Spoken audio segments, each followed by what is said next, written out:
outside of being a mom and a friend and a gardener and a hiker, a water lover.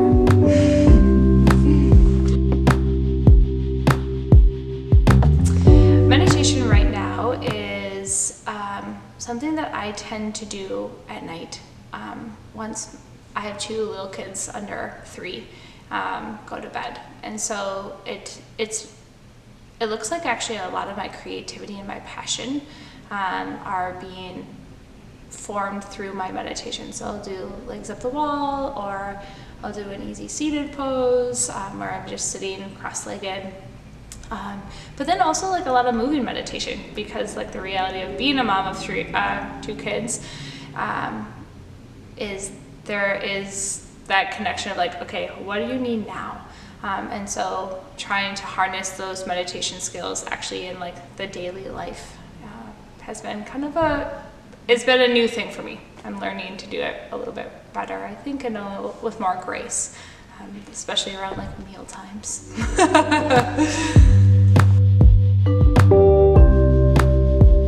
So I like to wake up, I'm not really a morning person, so I usually get woken up by a child, and then I do a little like 2 to 5 minute energy medicine yoga practice, just to kind of like wake up and tap into my body more than just like a physical body, but like see what the energy of my body is feeling today.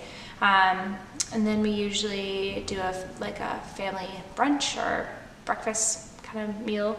I'm probably changing by 5 times by that end of that moment. If it's some days I come and teach yoga, other days it's going for a park or playing with my kids. But yeah, that's when it kind of varies a little bit depending on if I'm teaching or not. And then making food, and now spending a lot of time outside is the goal. I think I've always been kind of programmed to meditate. Just my family we've always spent time when we had vacation out in nature, and that tends for me to be my most relaxed state, and also a state where I can like go inward and just process and reflect, which are qualities that I think are my favorite of meditation.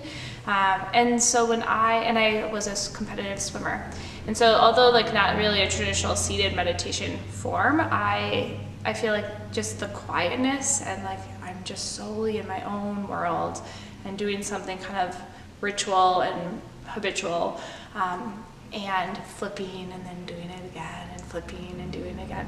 So like very early on, I think that was why swimming was so powerful for me, because it was a meditation and just like that constant loop.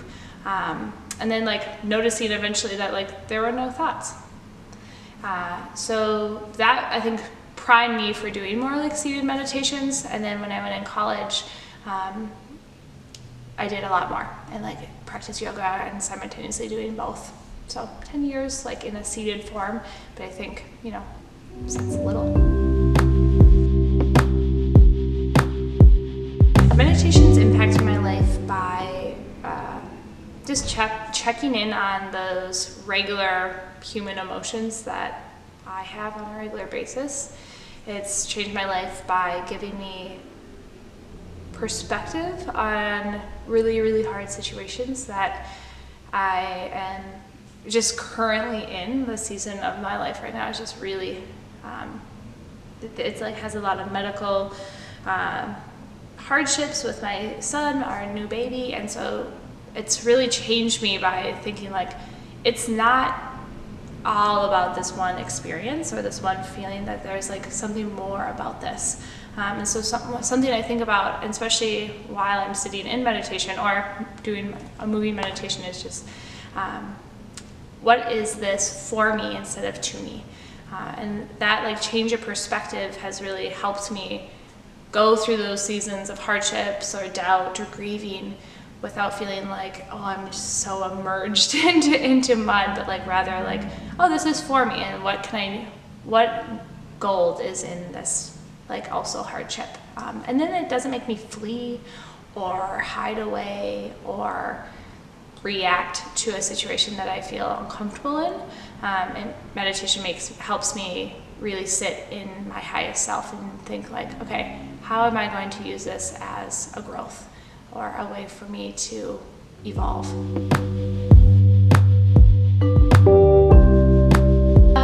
Meditation and parenting feels kind of like, are those really the same things? Can they coexist? Absolutely, I think so. I actually feel like I have meditated more because I'm a mother. Because prior to parenthood, I felt life was just really, really easy. I feel really lucky because, my natural constitution is just joy and happiness and spontaneity. And so post children, there is now just a lot more feelings of, protection. And I felt fear like I've never felt before, just oh my gosh, what happens if this kid, what if something happened to that kid? I would just be devastated. And so really having to tap into more of that meditation state, because I think it is a very primal state of being to be okay, how do I do parenting and raise parenting and be actually a parent in a conscious form? And I think sometimes people say oh, it's your second nature, it's intuitive. But for me, I've definitely had to meditate more around actually, how do I want to parent? How do I want to be a parent? So I think it's increased in practice, but it doesn't look like maybe I always wanted to look, where it's quiet, or it's set at always noon, or it feels like I have to pivot around it a little bit more. I have to introduce it at different times, but it for sure is more, it's pivotal. It very much needs to happen in my life as a parent.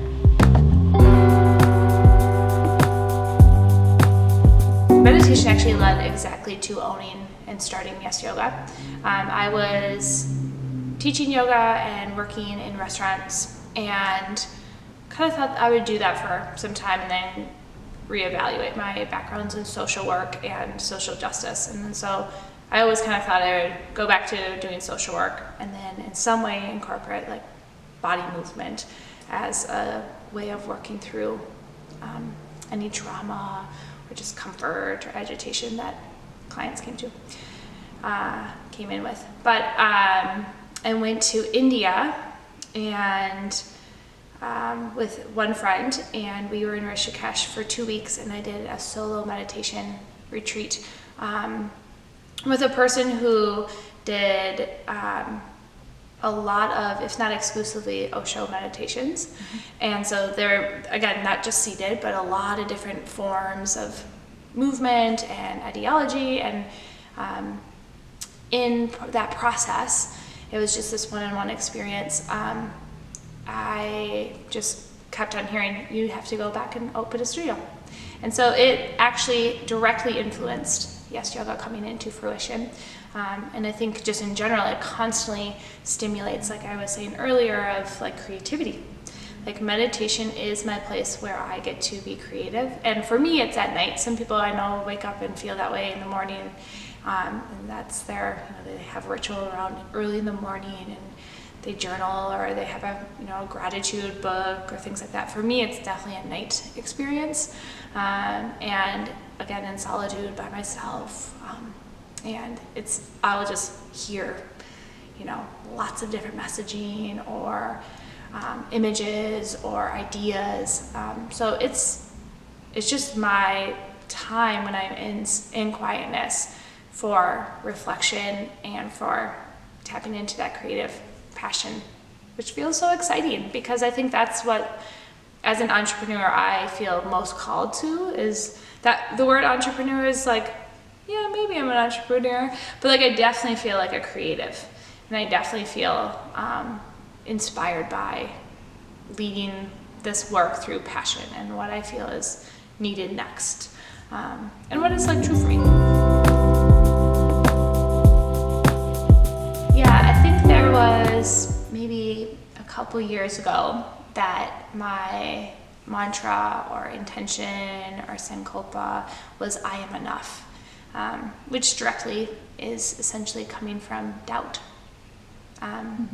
And it's amazing how working through and setting those intentions and setting that sankalpa of like, I am enough for a long enough time, and meditating with that for a long enough time, that eventually I don't use that one that often anymore, which is like it's just like powerful. It's amazing to see like, oh, I don't need that intention right now. I'm sure I'll come back at different moments of self-doubt, but what's sitting with hardships or discomforts and like framing an intention in meditation long enough, and how your mind really does shift the doubt or the shame or the guilt or the fear to the affirmative, to the joy, to the bliss, to the love, to the contentment even.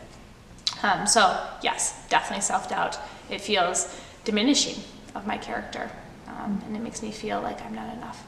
But I would say that's why meditation is so impactful, because you can actually, in my perspective, rewire yourself to feel and to truly believe and be a different,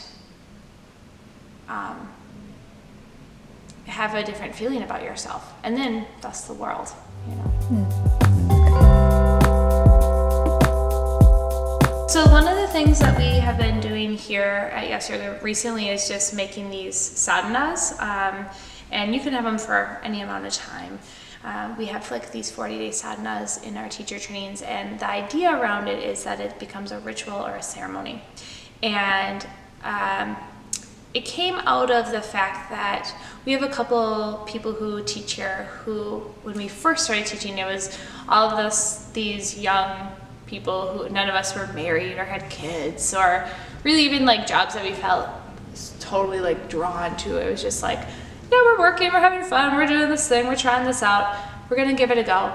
And you know, one by one, marriages happen, kids happen, divorce happened, you know, just like life started to happen, and we really started to dive into like some deep stuff with each other, and just that connection got really rich, which is amazing.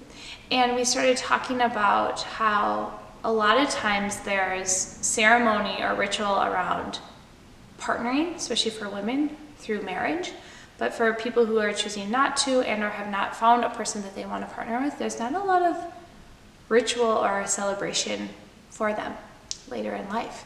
And so we started kind of exploring that a little bit of like, what would be some rituals that we would want? So we started doing moon meditations, we started doing,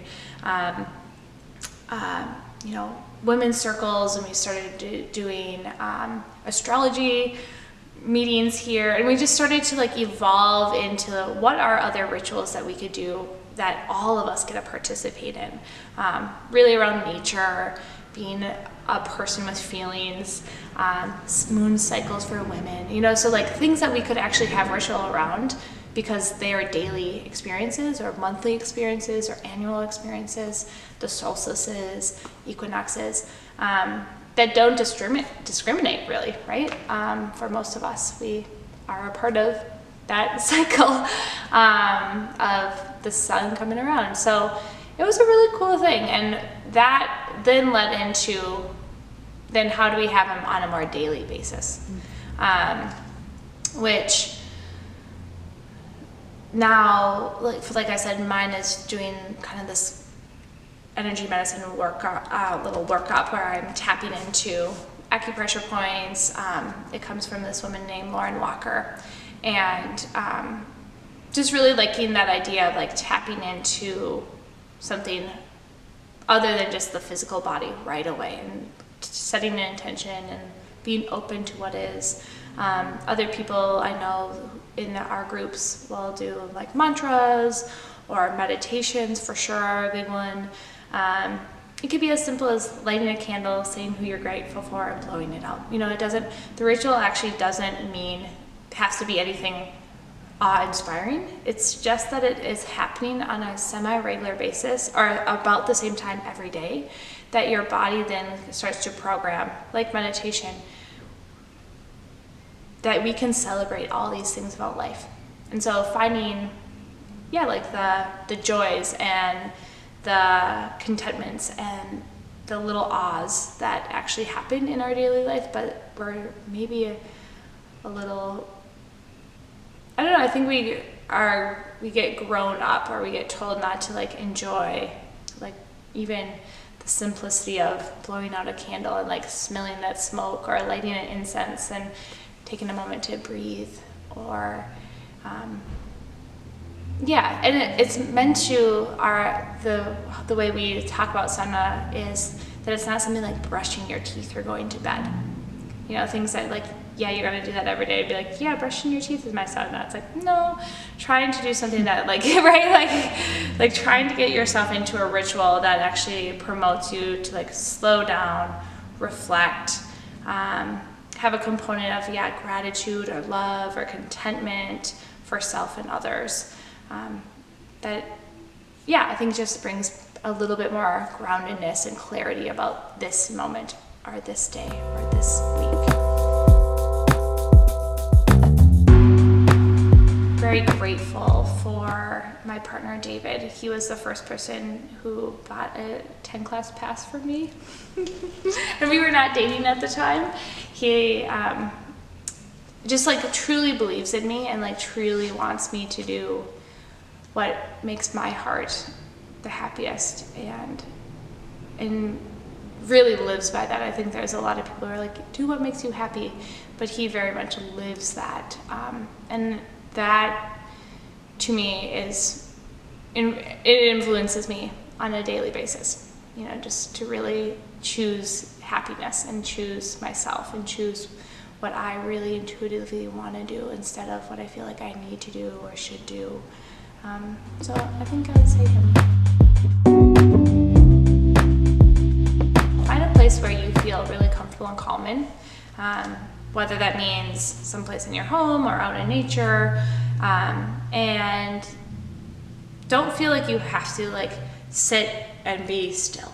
That there can be this nice sway that starts to happen, or let your head swing around, or it doesn't have to be a certain amount of time. Because I think oftentimes when, at least for me, there is kind of a rule around it, it becomes a little less of joy.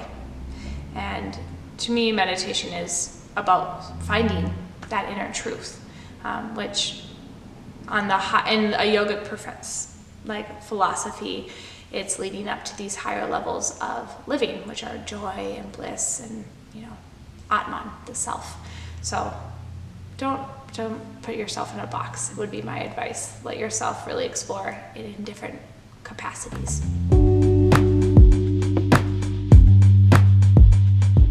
Everyone and anyone is welcome to come to Yes Yoga for drop-in classes.